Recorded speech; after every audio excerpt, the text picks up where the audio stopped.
That's not the part. Listen to this, and we'll come back to that. Listen to this. We didn't expect much from him when it came to Shedeur. We know he gonna lump him in with everybody else. He's not gonna spend no time talking about Shedeur, whether it's to give constructive criticism or positive feedback. He's just not gonna do it. He's not going to spend any time and investment on Shedeur off the field, in press conferences, or at the quarterback position. Take a listen to the rest of it. Merit to using Dylan some in this game in spot situations or anything like that? Dylan Sampson? Oh, no, I'm sorry. Did you hear what she asked him? Let me just go back a little bit. Look at his face. Look at his face. Okay. Any merit to using Dylan some in this game in spot situations or anything like that? Dylan Sampson? Oh, no, I'm sorry. Definitely him.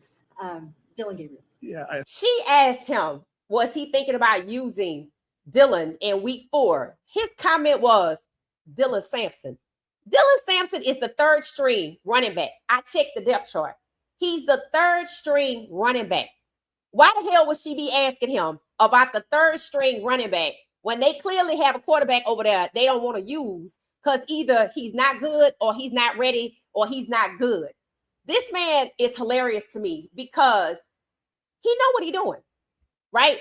He knows exactly what he's doing. What is he telling her? Tell me in the comments, what is he really saying that he don't want to say out loud? And it ain't about Dylan Sampson. Listen to it again. Any merit to using Dylan some in this game in spot situations or anything like that? Dylan Sampson? Oh, no, I'm sorry. You see his face? You see how he smiled a little bit? Dylan Sampson? Why the hell would she be asking him about Dylan Sampson? This man is a trip. And that's why they laughed. Dylan Gabriel. Yeah, I think every week we make decisions based on roster and packages and those type of things. Now, remember, Kevin Stefanski already said that he's not changing the quarterback. I don't even know if he can change the quarterback, if we're being honest. But what was his response, right? His response speaks to the theory. This is what we're going to talk about. So I'm going to put it on the screen so y'all can read it a couple times and get ready to have this real conversation. When she asked, is there any merit to you playing Dylan? They getting ready to play the Lions. They are an 8 to 10 point underdog.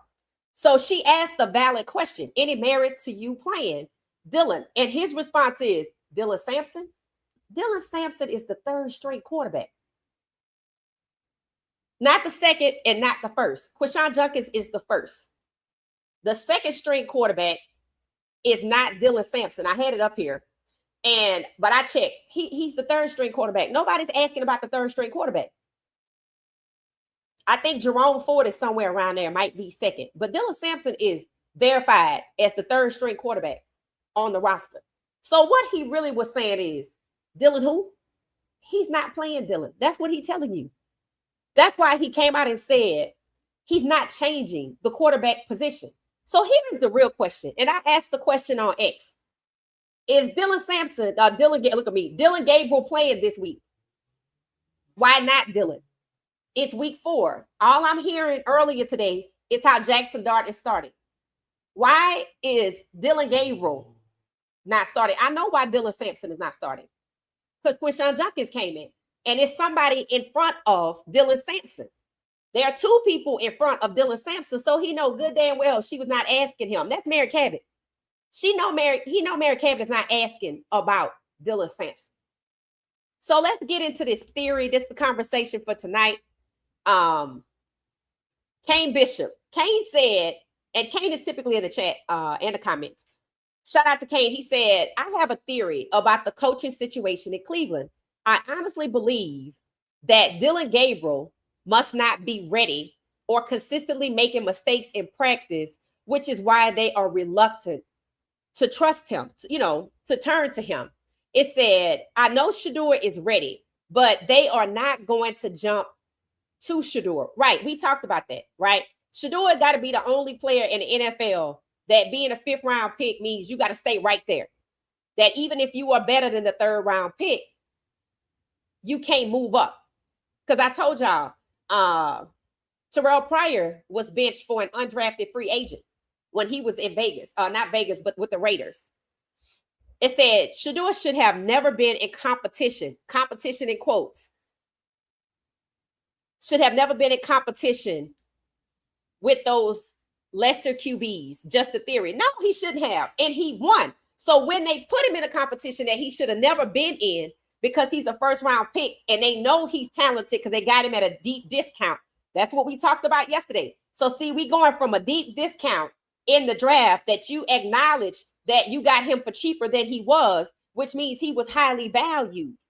And when you got him in the 5th round, it doesn't make sense to devalue him strictly because he was in the 5th round. What that tells you is when it came to Shedeur in this draft, that the 5th round was weaponized to intentionally hold him back and not be an investment, but to be an afterthought or break glass in case of emergency. QB3. And I said it before, Dillon is there only to stop Shedeur.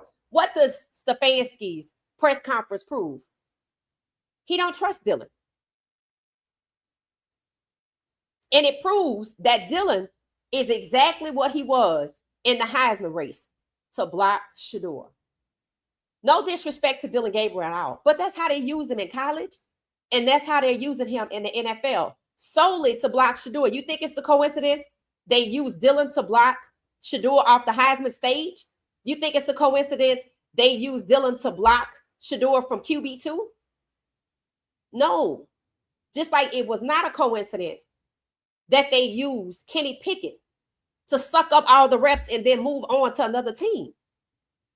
Just like it was not a coincidence that Jerry Jeudy was forced to share a locker with Joe Flacco. In fact, I think the message to Jerry Jeudy is just to continue to be patient. What is he being patient for? If they just gonna keep running with Flacco, who ain't throwing the ball to Jerry Jeudy, what the hell was Jerry Jeudy sharing a locker for with Flacco? I'll tell you why.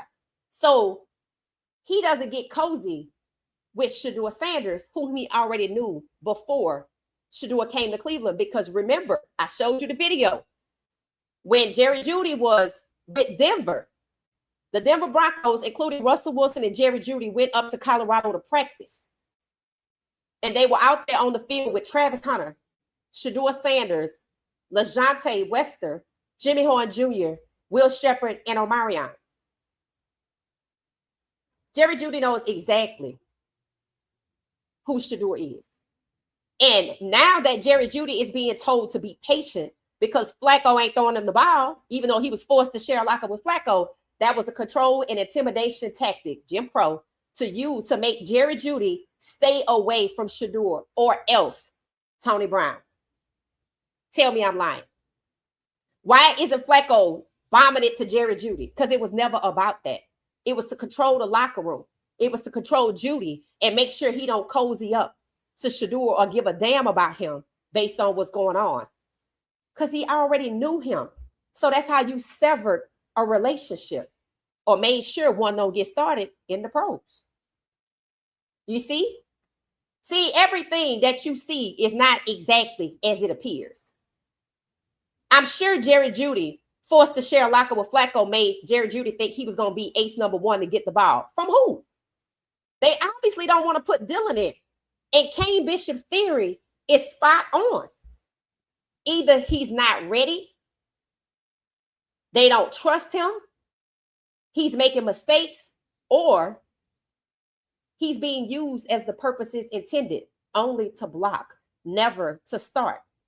We got you out of the 3rd round. You're not our starter. You just a wedge. So just like Jerry Jeudy got played and controlled and intimidated, so is Dillon Gabriel. And he fell for it with his likes and clicks, masquerading comment. They're going to roll with Flacco as long as they can roll with Flacco to get through the tough part of the season. And if the defense is strong enough to stay on the field and get worn out, well, that's what they're going to do. The defense is going to be the heroes this season. Hence, Myles Garrett fat contract. That was hint number 1. People just didn't know how it was going to play out. That don't mean we paying you to win. We paying you to work out there on that field for as long as we need you to. Because why? The offense is just not going to be anything that can contribute. So they're using the defense like a workhorse on the field. Hint, hint. So that's why Myles Garrett got paid. It's not that we value you. We need you.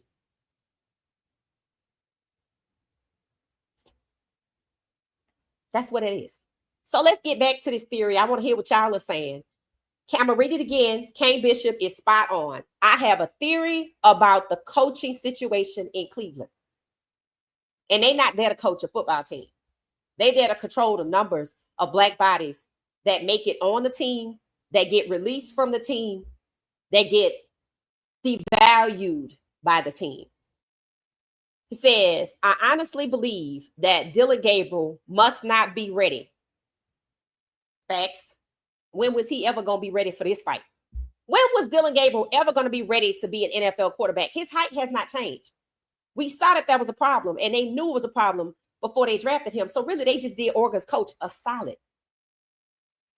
Now they got Dante Moore over there, right? We can get you to the NFL. Isn't that their quarterback name? Let's see how he get treated. We know Dillon went to the Manning Passing Academy. But did that help his game? No. Philadelphia had to back off playing they ones to get ready for the season to accommodate the Cleveland Browns. I wonder what the Packers had to do to accommodate playing the Browns. I wonder what the Lions going to do. Now, you just watch the Lions play Baltimore. Let's see if that same team comes out and plays the Browns.